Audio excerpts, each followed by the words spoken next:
Welcome back here to the last segment on the show to recap some best remaining free agents out there on the market. It isn't like there isn't no options out there that no one's signing any of these players. I'm pretty surprised that a good amount of these guys are still remaining out there for teams to sign. So I thought I'd recap it here a little bit. We haven't talked about free agents in a while, and there's still some good names out there that I really believe can contribute a lot to any team that decides to sign them this offseason. And I know heading into training camp, I know after the draft, you really don't know what you have in these players currently. So I guess from one aspect, I can sort of understand why teams haven't signed them. But now once we get more into a more intense workout, more intense situations, you don't want to see injuries happen, but that's the reality. They do happen in training camp especially. So maybe you don't want to see it if somebody goes down. One of these guys could step in or just come in and help out any of these rosters right away. Starting off with my best remaining free agent right off the bat is Stephon Gilmore. 34 years old. It might scare a few people, but not really myself because he played all 17 games last year for the Dallas Cowboys. And right now, about a market value for a guy of his caliber with 34 years old, taking that into account, probably you're looking around $10 million to $12 million per year, I would have to guess. According to SpotRack, they have their market value for Stephon Gilmore at about 9 to 10. So anywhere from that range, I think any of these teams could be looking to try and sign him for a one-year salary, I think would be most likely. His resume speaks for himself. He is still a number one corner, in my opinion, in this league. Has 5 Pro Bowls. You're talking about a Defensive Player of the Year, All-Pro selection.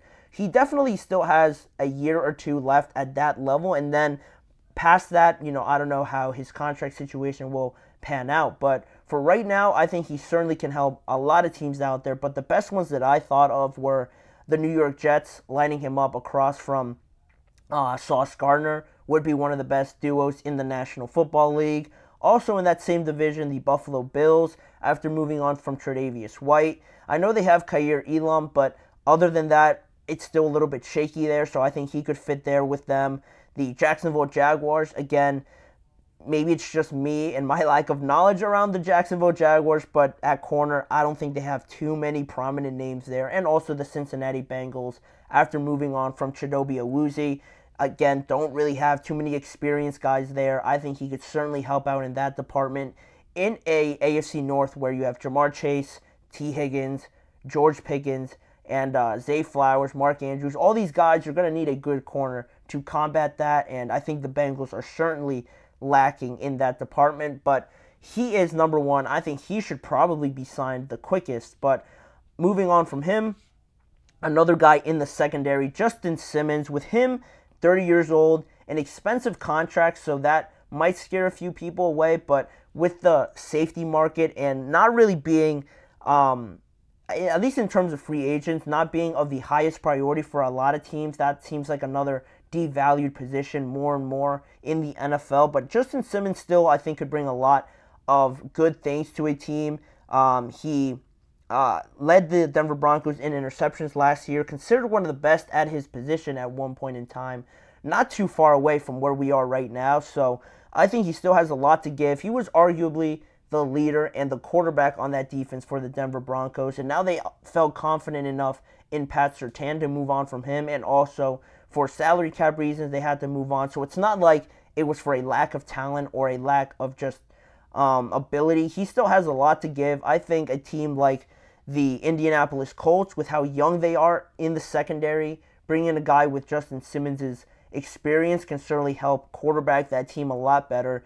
The Jacksonville Jaguars, again, they brought in Darnell Savage. Having him alongside Justin Simmons could be very interesting for their secondary. And also the New York Jets, again, at safety.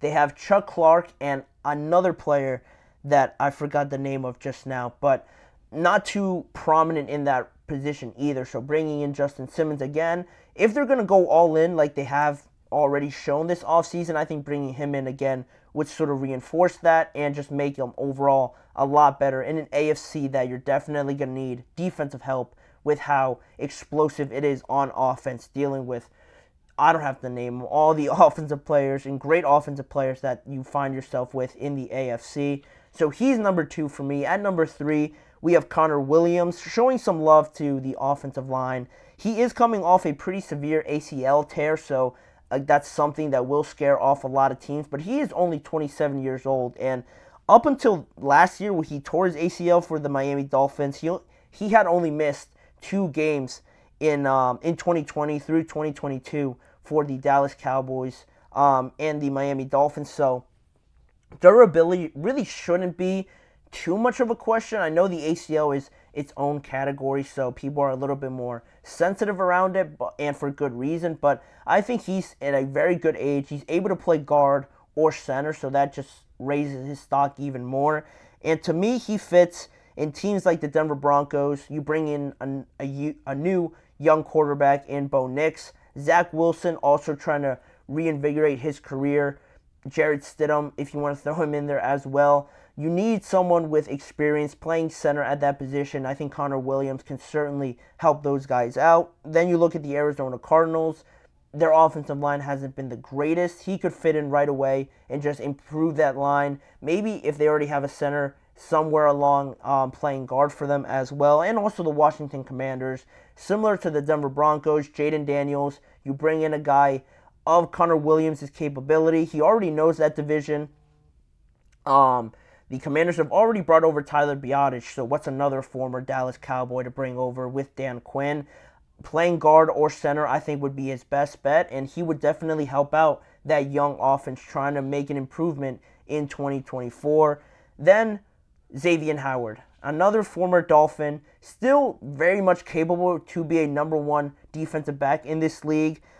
He has had some off-the-field issues that I'm not quite so sure I can mention on here for just the nature of it, so I won't be doing that. But if you guys are interested more on it, you guys can look it up. He has those things going, so I don't know how that does affect his availability and what those legal issues are, but that is something that could scare off teams away. He's 31 years old, has been dealing with some injuries, but I don't think it's been too severe where it really becomes a major problem. He could work around it, usually just ankle injuries, hamstring injuries, so it's not too big of a deal. And just what he did over his time with Miami, led the league in interceptions at one point as well. He could find himself very comfortably in teams like the Cardinals, who need a lot of defensive help. Also, the Los Angeles Rams. They brought in Tre'Davious White and Darius Williams. Xavien Howard could really round off this cornerback group and make them very tough to beat in coverage just overall. And also the Los Angeles Chargers.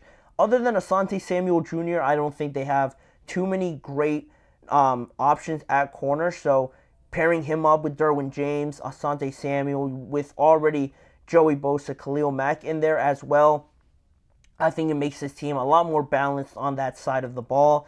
So he's number 4. And the last guy I'll talk about is another one of the big guys, DJ Humphries, a starting left tackle, in my opinion, in this league.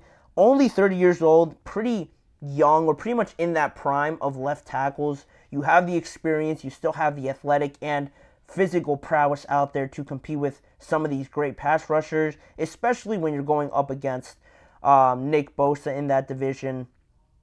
That actually might be the only one, or just that 49ers defensive line in general is very hard to deal with. He's coming from that experience, only released because of the salary cap and working out his contract they couldn't agree upon. So again, it wasn't for a lack of talent.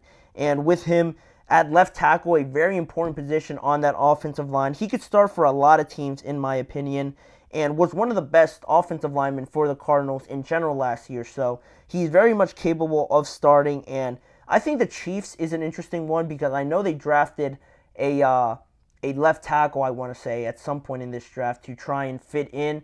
They got rid of their starting left tackle last year in the Super Bowl, so I think bringing in DJ Humphries right away to just fill that gap and solidify that offensive line could be a great situation there. Also, the Washington Commanders, not too of a secure offensive line, and you definitely need that for Jaden Daniels. Protecting his blind side will certainly be something they could be interested in.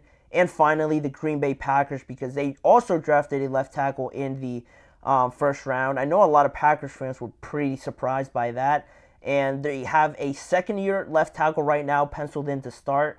Comparing that to DJ Humphries, I don't think is much of a comparison. He could jump in right away and be their starting left tackle.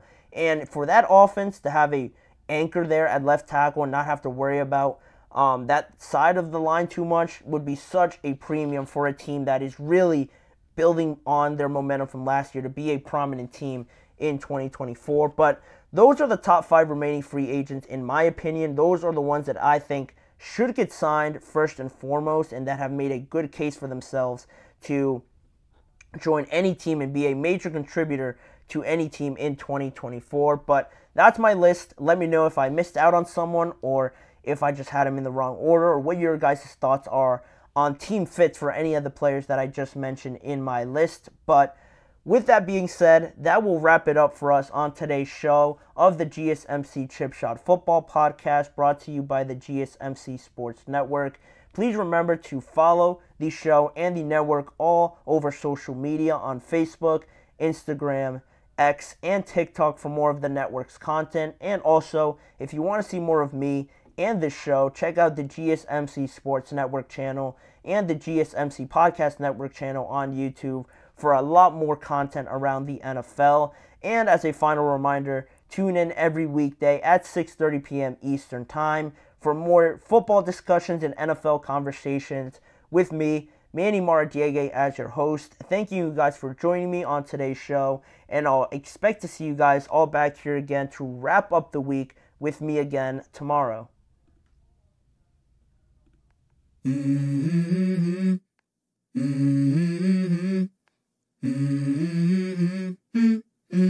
Let's go. I wake up to a little bit of drool on my pillow, feel like it's gonna be a bad day. Yeah, I'm tired of shit, and the coffee ain't hit yet, damn, ain't that great. I don't wanna go to